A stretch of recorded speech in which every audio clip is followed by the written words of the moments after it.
Assalamualaikum warahmatullahi wabarakatuh.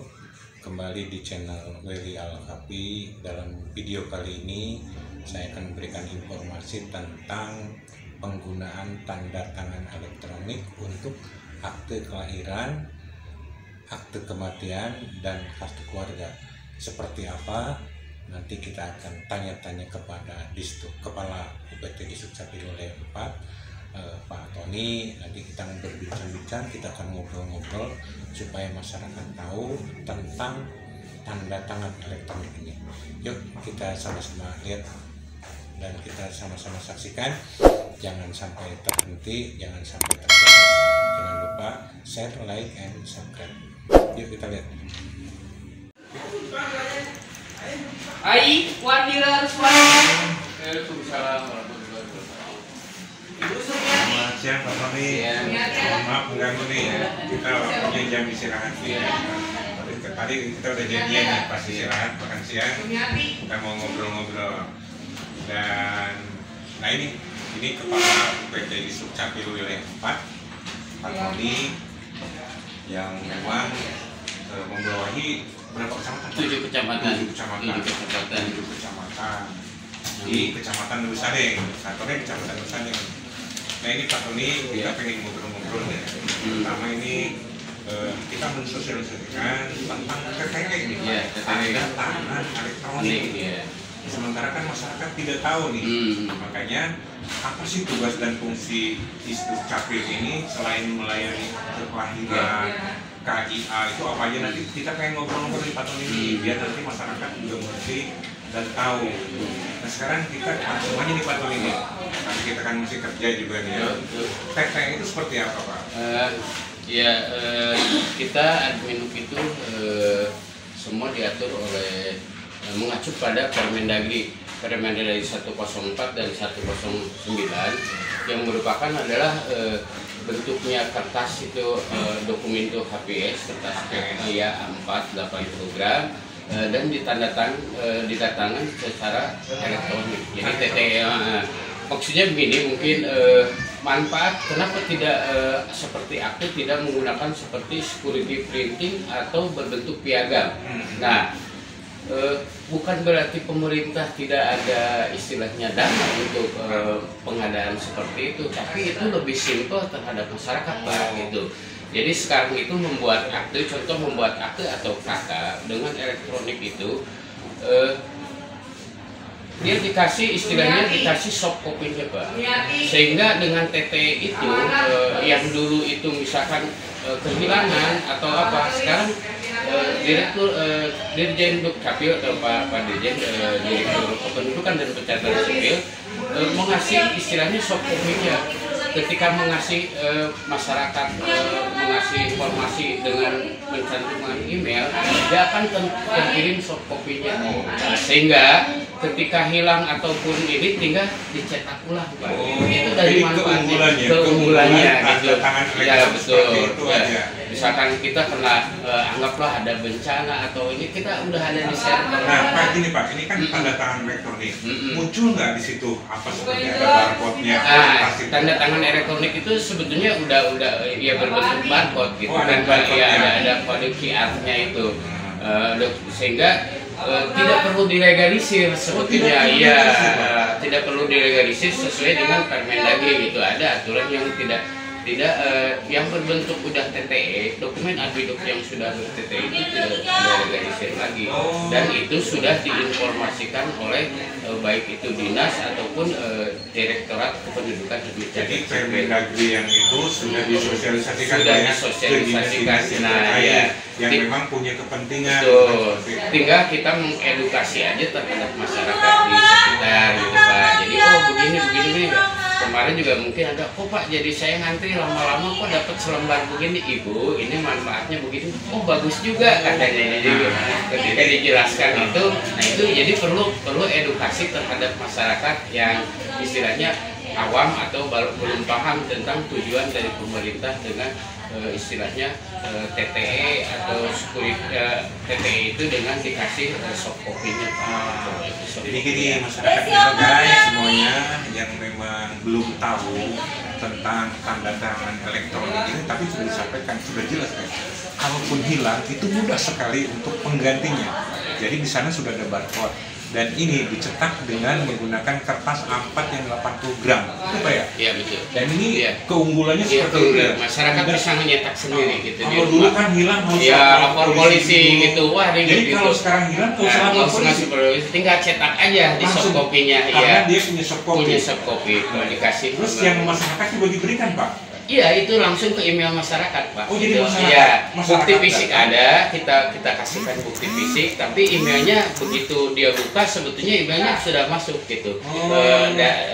Begitu TTE langsung ditransfer itu Oh, jadi filenya sekarang gitu. tuh orang yang bikin akte Betul, kelahiran harus juga Mencantumkan mencantumkan emailnya. Iya, Jadi masuk ke sana ke betul, emailnya. jadi ke emailnya. Nah, jadi nanti masyarakat nih yang mau buat akte kelahiran ataupun akte keluarga dan yang lain-lainnya harus punya email nih sekarang nih.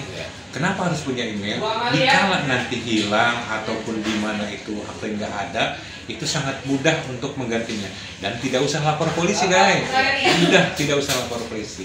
Seperti itu Pak. Ya, betul seperti itu. Terus ini lagi Pak, kenapa? Kalau dulu kan Pak kertasnya bagus ya, semacam kayak piagam. Sekarang dengan kertas A4, ya. kenapa enggak legal gitu? Ya, betul. Nah.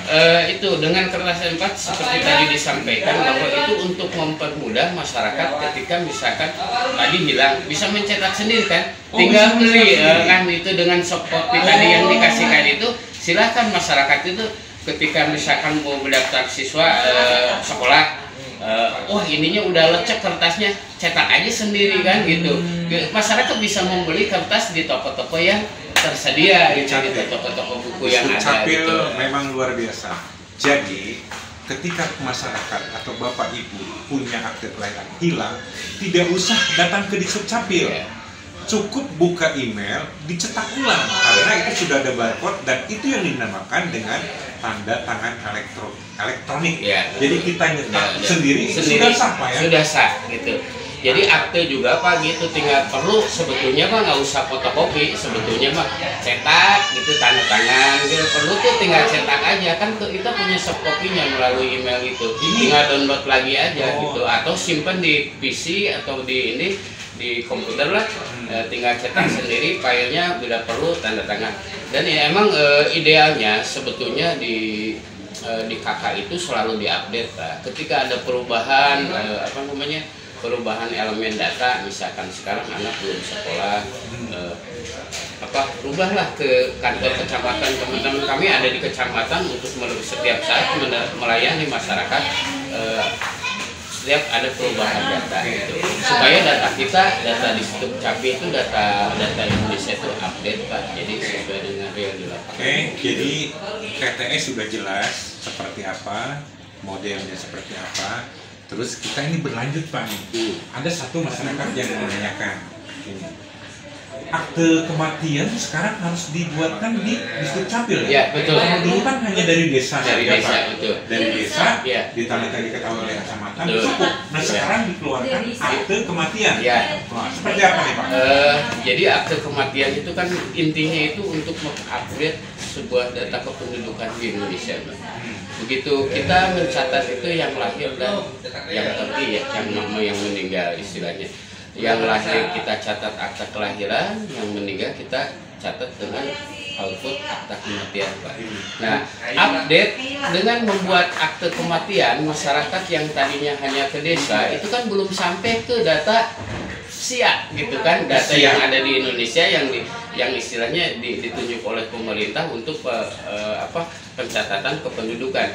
Sehingga kalau masyarakat membuat akte kematian itu kan data kita akan update, oh ini yang ini udah nggak ada, berarti nicknya tidak nonaktif gitu kan, sehingga kan data kita update, hak pilih itu sudah tidak memiliki hak pilih lagi, bantuan tidak ini lagi. Jadi apalagi sekarang kan banyak bantuannya dari betul gitu ya. Jadi kalau misalkan update mungkin dinas sosial, contohnya dinas sosial nih, kalau misalkan orang yang sudah meninggal, mungkin tidak akan mengeluarkan lagi orang itu ya. Seperti itu Pak. Ya, ketika meminta verifikasi data ke kependudukan untuk misalkan data dari dinsos ke kita ke distrik capil, ya kalau misalkan sepanjang itu masyarakatnya belum membuat aktif kan berarti masih aktif Pak gitu kan masih gitu ya. Kalau misalkan udah dibuatkan akte itu begitu mencetak KK itu udah tidak ada lagi istilahnya aktif. Oke, tadi udah nih Pak, BPS sudah start dengan A4. Kalau kartu keluarga sendiri sama modelnya, dicetak dengan A4 juga? Betul, A4 sama, karena aturan Permendagri itu kan mengacu untuk istilahnya dokumen administrasi kependudukan kecuali KTP dan KIA gitu kan gitu. Itu ada kartu tersendiri gitu ya. Seperti itu. Terus ini Pak, masalahnya yang orang mungkin akan bertanya-tanya sebagian. Ini kita juga banyak yang menanyakan, makanya perlu disosialisasikan. Ini anak belum umur 17 tahun, taruhlah anak SD, SMP, katanya harus punya KIA. Apa itu KIA? KIA itu kan istilahnya kartu identitas anak, adalah pengakuan untuk pengakuan anak, perlindungan anak lah dengan istilahnya ada identitas kartu KIA ya. KIA syaratnya itu kan memiliki akte Pak. Jadi akte dulu lah gitu. Akte kita nanti buatkan KIA 0 sampai 5 tahun itu tanpa foto Pak. Itu makanya ada batas usia nanti setelah 5 tahun sampai 17 kurang 1 hari itu berlaku KIA dengan menggunakan foto. Nanti baru setelah itu perekaman untuk pembuatan KTP Pak. Ini manfaat KIA ini seperti manfaatnya? KIA tadi sebenarnya perlindungan anak ya. Terus manfaat itu biasanya daftar sekolah juga biasanya harus ada KIA gitu, ada KIA ya identitas anak. Kemudian misalkan dengan dunia usaha udah misalkan dengan belanja di toko buku dengan memiliki KIA itu biasanya ada diskon juga Pak gitu. Ada diskon untuk belanja di Gramedia itu kalau salah satunya itu di toko buku ada yang intinya memang perlindungan anak. Gitu. Jadi Bapak Ibu nih, bagi anaknya yang belum punya KIA silakan buat ke kantor distrik capil, tapi syaratnya harus punya akte kelahiran terlebih dahulu. Ya, betul. Itu. Dan banyak yang dimanfaatkan. Nah, kita sudah ngobrol-ngobrol jelas nih. Tadi dari mulai tanda tangan elektronik, elektrik, terus dengan akte kelahiran dan akte kematian. Nah, satu lagi nih Pak nih, ini sangat penting sekali nih. Ini KTP. Ini KTP nih, masalah KTP. KTP kan orang banyak yang bertanya-tanya, sekian hari belum selesai, kok persyaratannya seperti ini. Ada juga Pak, ini sangat krusial sekali. Ketika orang nicknya bisa ganda gitu, bisa double katanya seperti ini. Ini seperti apa Mas? Untuk KTP ini? Kalau di nick ganda biasanya harus ngelihat dulu Pak permasalahannya di data konsolidasi ya. Ada istilahnya konsolidasi. Apakah itu dulu pernah misalkan pernah pindah dulu itu misalkan pindah tanpa harusnya pindah itu online Pak. Jadi pindah di suatu kota dipindah langsung ke misalkan ke Kabupaten Bogor ya itu satu NIK gitu. Nah karena satu nik kadang-kadang udah punya datang ke sini ada perekaman di versi lama nih Pak karena sekarang mau siap terpusat akan terdetek Pak. Jadi ketika cek biometrik itu akan ini udah punya nik gitu. Jadi tidak akan terjadi lagi gitu. Mungkin yang lama-lama karena itu ada di server masing-masing sehingga masuk ini ketika bermuara ke pusat ada 2 nik sehingga keperbankan juga nik itu dipakai masih invalid gitu. Ya, jadi ini suruh ke distrik capil ternyata setelah menggunakan aplikasi di ponsel ternyata memiliki 2 nik yang seharusnya misalkan salah satu itu dulu dipindahkan online, dia tidak melakukan proses online, pindah online, akhirnya dia membuat lagi atau perekaman lagi. Jadi memang seperti ini banyak kadang-kadang warga kita nih yang tiba-tiba dia punya keperluan, contohnya dia mau ngambil uang di bank ataupun dapat transfer yang lain.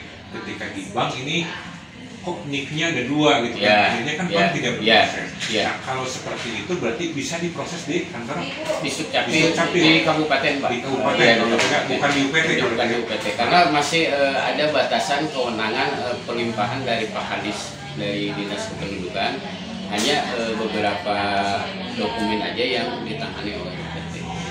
Tidak semua gitu, Pak. Jelas ya. Satu lagi Pak nih. Iya. KTP katanya bisa dicetak secara online, Pak. Itu di mana, Pak? Ada kios atau misalkan ada apa tuh namanya itu, Pak? Itu ada anjungan Dukcapil Mandiri, Pak. Kayak ATM, ya? Pak ya? Kayak ATM. Begitu mengusulkan ini tinggal datang ke anjungan aja, baik KTP ataupun KK gitu. Jadi bisa langsung cetak sendiri gitu. Cuman tidak semua wilayah ada. Iya, ada. Kemarin tuh hanya ada di CCM dengan di Sentul. Di Sentul City ya. Cuman ke wilayah belum. Ya, wilayah belum karena keterbatasan ini itu anjungan itu didistribusi oleh Kemendagri sendiri. Jadi mudah-mudahan Pak ya kita berdoa supaya nanti datang ke wilayah kita. Amin. Baik, Bapak dan Ibu sekalian, ini sudah jelas sekali tadi kita di Dukcapil wilayah 4 di Kecamatan Ulu Sadeng, dari mulai tanda tangan, pembuatan akte kelahiran, pembuatan KIA, termasuk dengan akte kematian. Kita sudah jelas dari awal, ini sudah paham, nanti tinggal datang ke UPT di Dukcapil. Oke Pak Tony, ini sudah waktu masuk kerja lagi nih. Saya istirahat, saya mengganggu, maaf. Terima kasih banyak. Sama-sama. Mudah-mudahan. Oke, terima kasih untuk kali ini kita ngobrol dengan Bapak Tony Susakil. Nanti kita akan lanjutkan di channel Al-Kafi berikutnya. Assalamualaikum warahmatullahi wabarakatuh.